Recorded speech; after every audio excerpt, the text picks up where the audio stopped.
오늘 아침 하나님께서 우리에게 주시는 말씀은 창세기 26장 34절로 3 말씀입니다. 창세기 26장 34절로 35절 말씀. 우리 같은 마음으로 주의 말씀 봉독토록 합니다. 에서가 40세에 해족속 베리의 딸 유딕과 해족속 엘몬의 딸 바스맛을 아내로 취하였더니 그들이 이삭과 리브가의 마음에 근심이 되었더라. 아멘. 저는 오늘 본문 말씀을 통해서 무엇이 잘못되었는가 라는 제목으로 주의 말씀을 선포하도록 하겠습니다. 사소한 것, 작은 차이에서 미래의 그 결과가 완전히 달라지는 것을 보게 됩니다. 어떠한 선이 있을 때에 두 선이 처음엔 조금 차이 날 수 있지요. 그러나 그 간격이 시간이 지나면 점점 더 크게 벌어지게 되고 결국 그 작은 차이에서 나중에 결과의 종착역은 완전히 다른 것을 보게 됩니다. 신앙도 예외는 아닙니다. 모든 것에 기본에 충실해야 됩니다. 기본에서 벗어나서 이 정도 뭐 오차는 괜찮겠지 라고 하게 되면 나중에 30년, 50년, 60년 시간이 지나고 우리가 인생을 맞이해야 될 때에 그 마감 시점에서 후회만이 남게 됩니다. 이 기본에 충실하다는 것이 바로 오늘 창세기 26장에 들어져 있는 말씀입니다. 영적 싸움의 본질을 보라는 거죠. 이미 살펴봤지만 영적 싸움이라는 것은 단순히 눈에 보이는 것, 거기에 대한 싸움이 아닙니다. 그 뒤에 도사리고 있는, 움직이는 사탄의 그 유혹을 볼 수 있어야 됩니다. 보이지 않는 사탄과의 싸움, 그것이 바로 영적 싸움의 본질입니다. 따라서 영적 싸움에 실패하게 되면 나중에 인생이 큰 불행으로 빠지게 됩니다. 좀 어려움이 있어도 영적 승리를 하게 되면 거기에서 인생의 최종적인 승리도 맛보게 됩니다. 창세기 26장은 이삭 가족의 영적 싸움으로 가득 채워져 있습니다. 이미 우리가 살펴봤지만 하나님 복을 주셔서 이 이삭이 점점 강성해집니다. 아비멜렉과의 우물 싸움이 결국은 평화롭게 해결이 됩니다. 하나님만을 의지했기 때문에 그러합니다.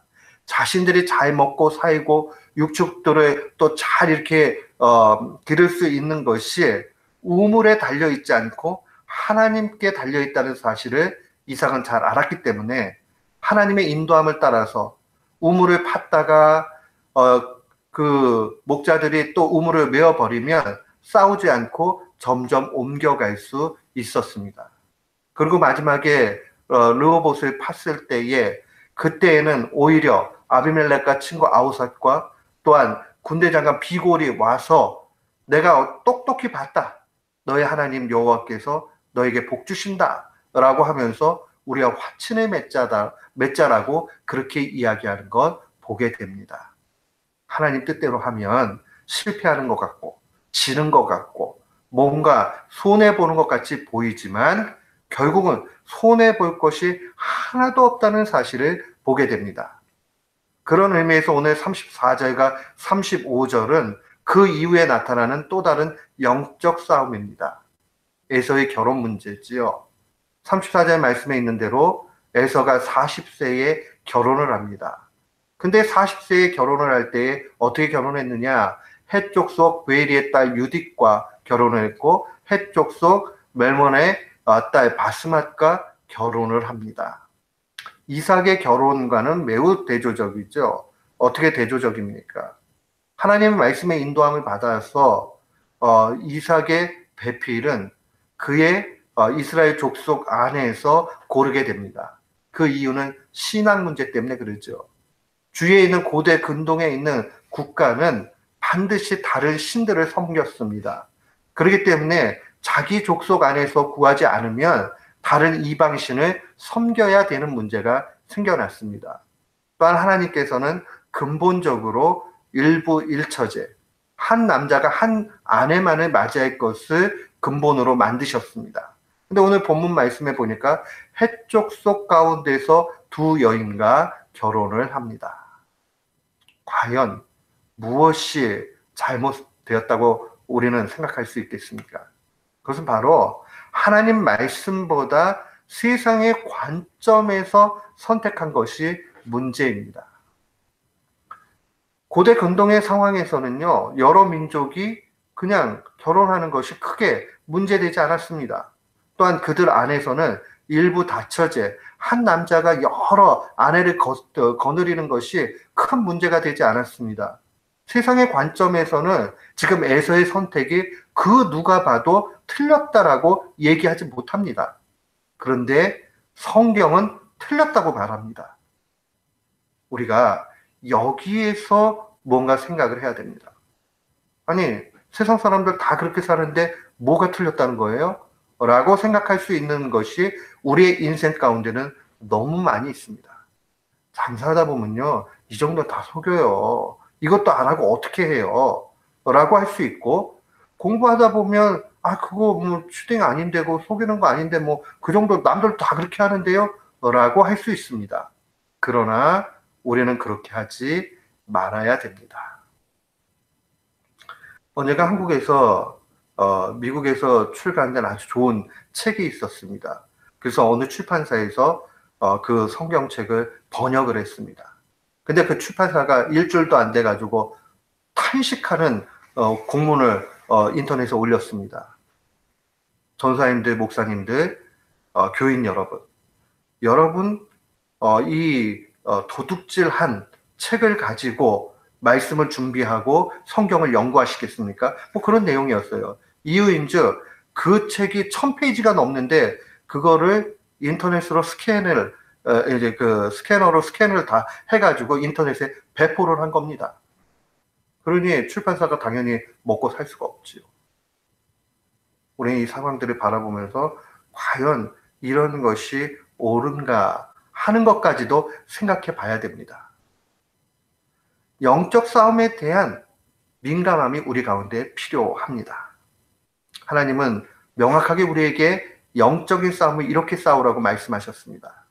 로마서 12장 2절 말씀 보면 너희는 이 세대를 본받지 말고 오직 마음을 새롭게 함으로 변화를 받아 하나님의 선하시고 기뻐하시고 온전하신 뜻이 무엇인지 분별하도록 하라 라고 말씀하십니다. 이 세대를 본받지 말고 라는 말씀에 오늘은 좀 집중해 보십시오.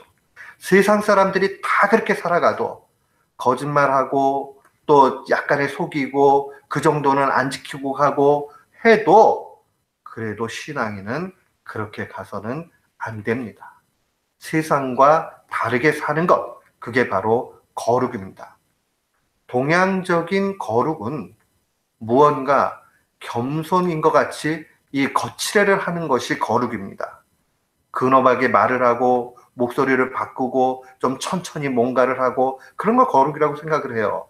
그러나 하나님 관점의 거룩은 세상 사람들이 다 그렇게 달려가도 그것과 맞서서 신앙의 관점에서 하나님 말씀대로 사는 것, 그게 바로 거룩입니다.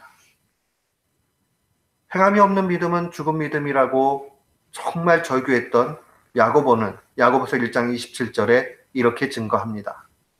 하나님 아버지 앞에서 정결하고 더러움이 없는 경건은 곧 고아와 과부를 그 환난 중에 돌보고 또 자기를 지켜 세속에 물들지 않는 것이다.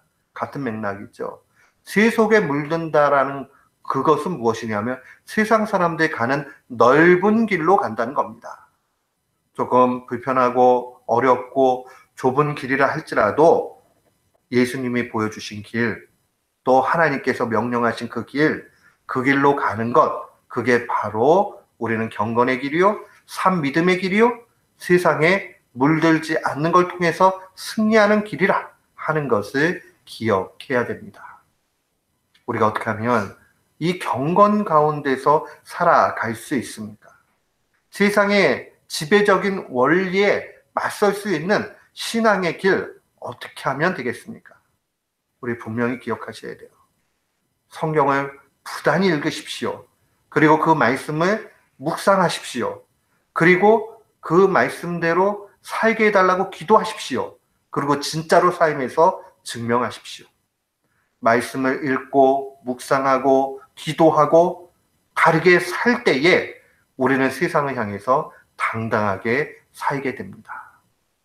에베소서 5장 15절로 18절은 이 말씀을 한마디로 이렇게 증거합니다. 그런즉 너희가 어떻게 행할 것을 자세히 주의하여 지혜 없는 자 같이 말고 오직 지혜 있는 자 같이 하여 세월을 아끼라. 때가 악하니라. 예전에는 세월을 아끼라라고 그러면 이게 저기 시간 버리지 말고 규모 있게 사용해야 되겠구나 이렇게 생각을 했어요. 근데 그 뒤에 있는 말씀을 보니까 그 차원도 있지만 다른 차원이 있다는 사실을 알게 됐습니다. 그러므로 어리석은 자가 되지 말고 오직 주의 뜻이 무엇인가 이해하라. 주의 뜻 이해하려면 성경 읽어야 되고 묵상해야 됩니다. 술 취하지 말라. 갑자기 술 취하는 문제로 나옵니다. 이는 방탕한 것이니 오직 성령의 충만함을 받으라. 오늘 에베소서의 사도의 강조점은 성령 충만을 받으라는 겁니다. 그러면 다르게 산다는 겁니다. 술 취한다는 것은 술을 적게 먹던 많이 먹던 알코올이라는 것은 사람은 주장하는 힘이 있습니다. 동일하게 성령 충만함을 입을 때에 성령께서 우리를 주관하십니다. 그 사실을 기억하면서 오늘도 우리가 승리해야 할 것입니다. 오늘 작은 차이에서 에서는 인생을 그르치고 맙니다. 그러나 하나님께서 하나님의 일들을 어떻게 이루어 가시는가 하는 것을 자세히 보면 우리가 하나님 뜻대로 성령 충만하게 살 때 승리한다 하는 것을 봅니다. 이 말씀 마음에 간직하고 날마다 성령 충만함으로 승리하는 귀한 교우들 되시기를 주님의 이름으로 축원합니다. 아멘.